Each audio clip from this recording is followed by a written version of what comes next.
Let me welcome you back to another episode. I am Oluwadamilola Ajagbe, family life practitioner and the convener of the business of marriage. So we're looking at branding our family, and I said the difference between the business branding and family branding is just very simple. The impression we want to create where business is concerned, it's about the population, the consumers first. But when it comes to family, it's about your family first, you and your partner. And when you have your kids together, the impression begins with you. Then others will see it and they will envy you. They will want to learn from you. I remember talking about what we did in my family, and I told you how we got that name, right? Charity, Strive. So name it. Whatever the purpose of your coming together is, don't just leave it in the air. Name it. Something about unique selling purpose. Something about it is that it's usually very clear and simple. Make it simple. Then communicate. Talk about it. In my house, we talk about what we want to give, how we want to give, the business we want to do, what we need to do. We'll talk about it a lot. Is that okay? So another thing I want to talk about is, there's something we call business introduction. It's a brief introduction about the business. So after naming it, you have to be able to have a simple way of introducing your family.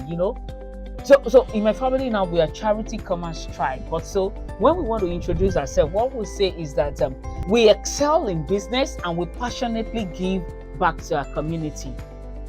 So you can call my kids and we'll talk about it. What do we stand for? We are Charity, Strive. That's the family. That's what we do. That's what we stand for. I remember my when we want to, my daughter will always pack stuff, and give people. You get.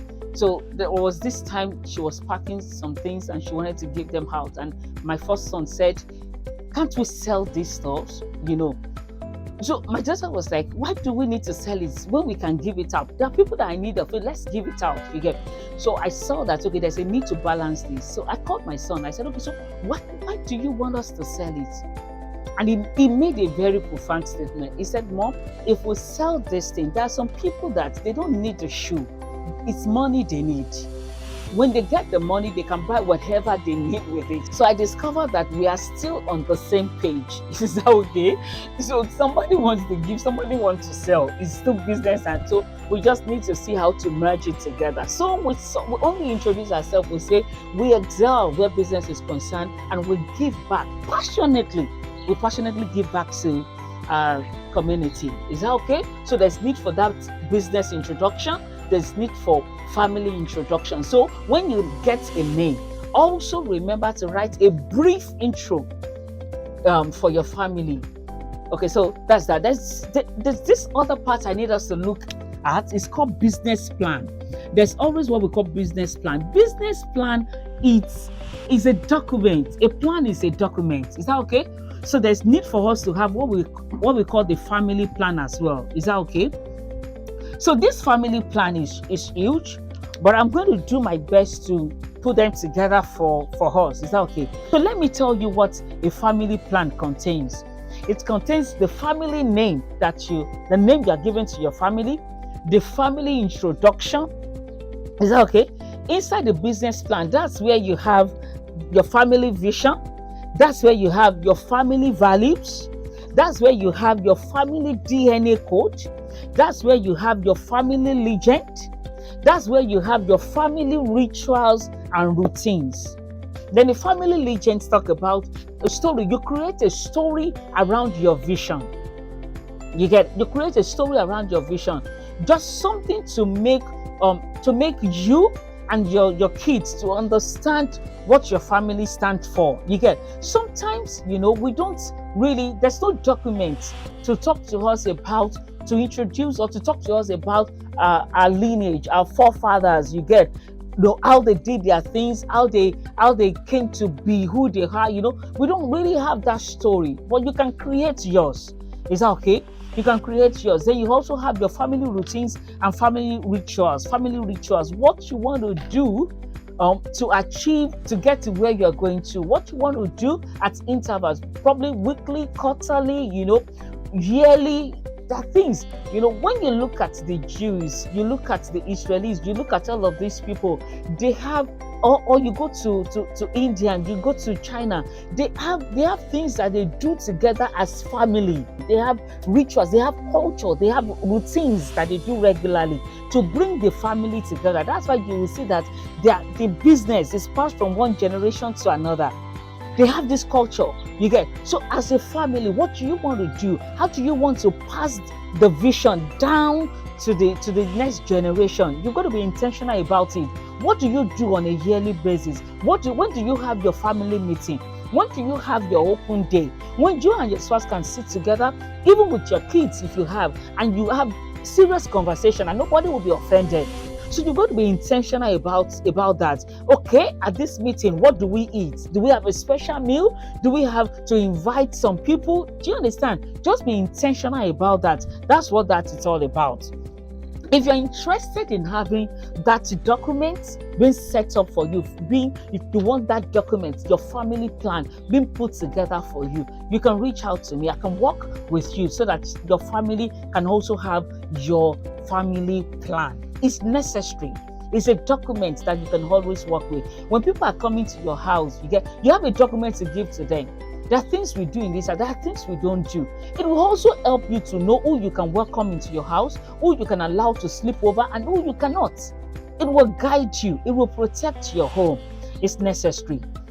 Okay, so let me end this series of business of marriage, this particular one, with these last two important points, which are when you look at businesses that are thriving, you usually have what we call business mentors. They have mentors. They have mentors, business mentors. So you cannot say it's just going to be myself and my spouse alone.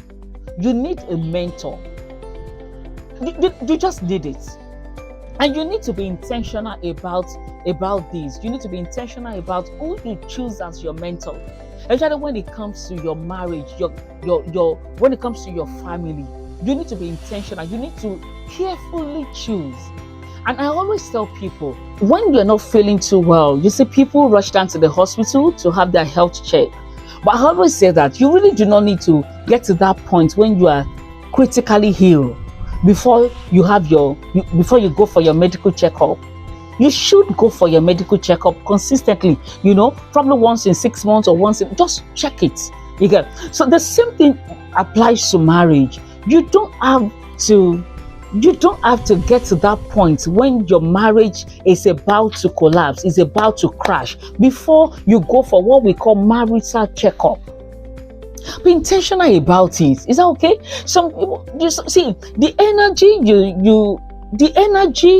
you expend, the energy you put into salvaging your home, why don't you put it into, let's go for a check. Let's assess our marriage, because people evolve, people change. You might say that, okay, we've taken some assessment before we got married. I know his personality, I know his love language, I know what he believes and all of these stuff.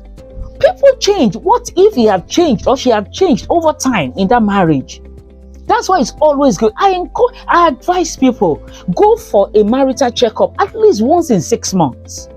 Do it regularly. It will help to strengthen your home. It's necessary. So get a mentor and be intentional about that. It's necessary. It's good. Then I'm going to close by saying that I look at business people and I see that there is hardly any business owner who doesn't have an altar. There is hardly any successful business owner that you see. They have an altar. There is this aspect, and I used to tell couples, you can't run your home without having an altar. You can run your home.